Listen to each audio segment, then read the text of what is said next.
नमस्कार, मी गौरी सूर्यवंशी. एस मराठीमध्ये आपलं स्वागत. वळूया आजच्या बातमीकडे.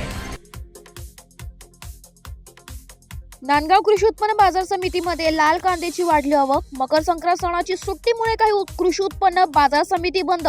मकर संक्रांतमुळे काही कृषी उत्पन्न बाजार समिती आजपासून बंद ठेवण्यात आले, म्हणून नांदगाव तालुक्यातील कृषी बाजार समितीमध्ये लाल कांद्याच्या आवकमध्ये वाढ झालेली दिसून आले.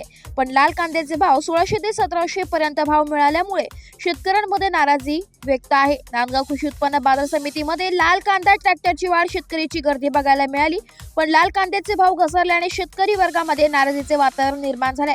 शेतकऱ्यांची आता शासनाकडे कांद्यांना भाव मिळावा अशी अपेक्षा करतोय. मी नांदगाव मोरजर येथील रहिवासी असून मागच्या हप्त्यात माझा माल 2200 रुपये गेला असून आवक वाढल्या या कारणाने आज तो फक्त 1600 रुपये गेलेला आहे. तरी शासनाने याच्याकडे लक्ष घालावे आणि सरकारने शेतकऱ्यांसाठी काहीतरी अनुदान वगैरे काहीतरी घोषित करावं. खूपच आवक म्हणजे परवडत नसल्या कारणाने कांदा परवडत नसल्या कारणाने काहीतरी मदत जाहीर करावी. धन्यवाद. एस मराठी न्यूजसाठी प्रतिनिधी विजय बडोते, नांदगाव.